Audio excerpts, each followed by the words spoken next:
Hey guys, we're back again with another 32nd scale aircraft kit. This week we're going to be looking at Roden's L-19 Bird Dog float plane kit. Let's open her on up and take a look.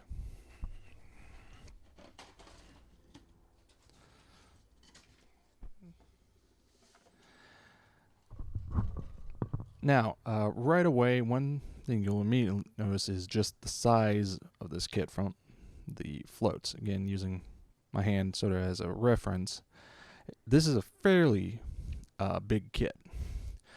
Right away, looking at the overall surface detailing on the floats is pretty good. One thing I ran into on a different Roden kit, the surface had a weird sort of odd texture to it that I don't know if it was an issue with just how it was cast or if just something in the plastic itself. But thankfully on this kit, there's nothing of that sort.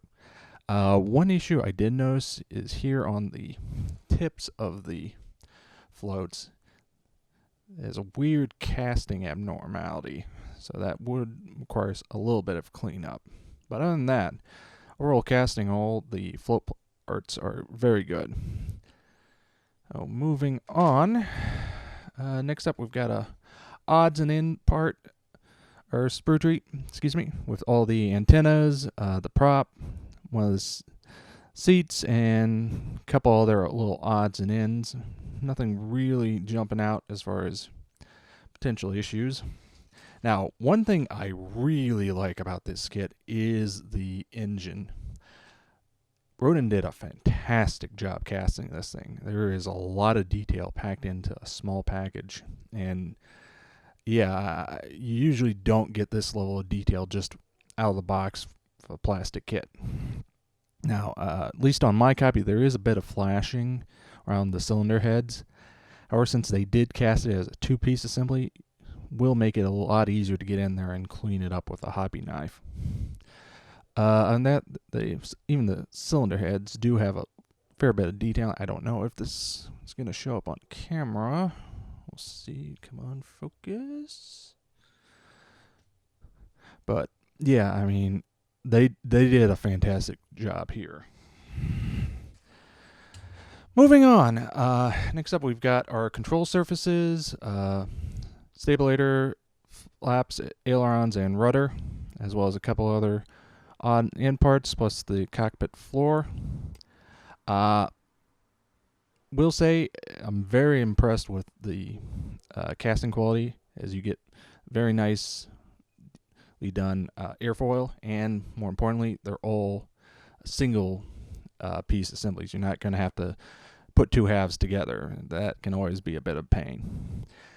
Now, one issue I did find is here on the ailerons, because of the ribbing detail, where the sprue attaches on a couple of them does coincide with that detail, so you're going to want to be very careful when you go in and cut these parts out, because you're not really going to be able to do a lot of sanding there. Thankfully, it's on the portion that's going to connect into the wing, so you'll probably be able to hide it, but again, just be aware and be careful. Moving on to our front dash panel, very nice. It's one area. If you, instead of building it as the supplied military version, if you want to build one in private ownership, you may want to spend a little time upgrading and changing out some of the radios and equipment. Not aware of any aftermarket type deals for that, but something to be aware of. Continuing on, we've got another sprue for some of the additional parts for the floats.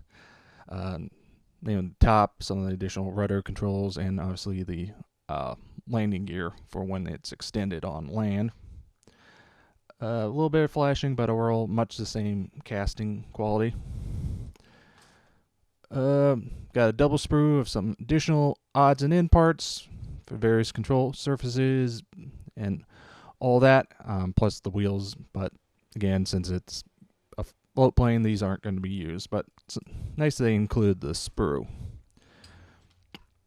Now, we again, another piece that's going to give you a good size comparison are our fuselage halves. Has very nicely recessed detail. I have no real complaints here. Thankfully, no real ejector pin marks in places that are going to need to be cleaned up. Now, moving on to our wing pieces. Again, not a whole lot to say here. Very good casting quality. Now, one inaccuracy I did notice is here on the upper surface of the wing. And hopefully the camera will be able to show this. But here and here, the fuel filler caps. Now, this is a Cessna aircraft, and based on the one photo I've been able to find that does show a decent shot of the upper surfaces, it does look like it uses the same filler caps as are on the 152 and 172, which are not flush with the upper surface. So that is something you'll need to come in and correct if you want to be perfectly accurate.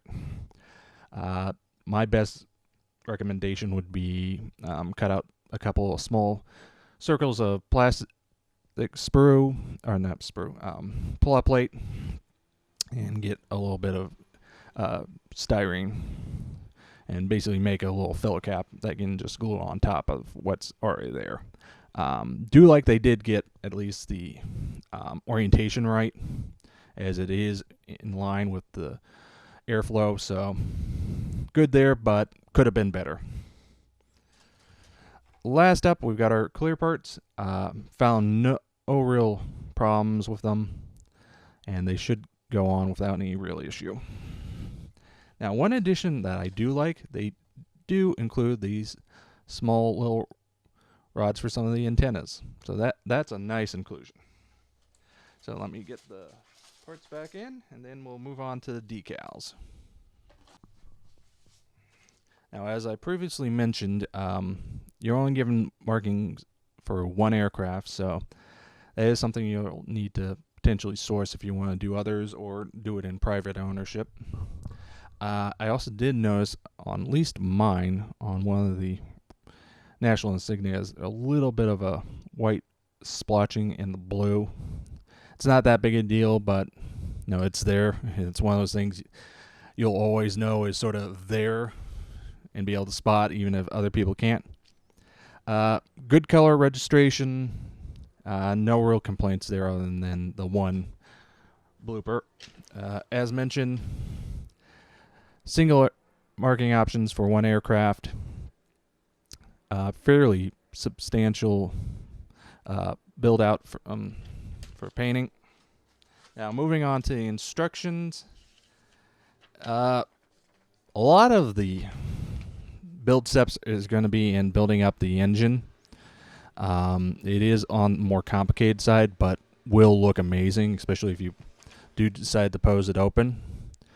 From there, it moves on cockpit. No real surprises. And from there, it's pretty straightforward.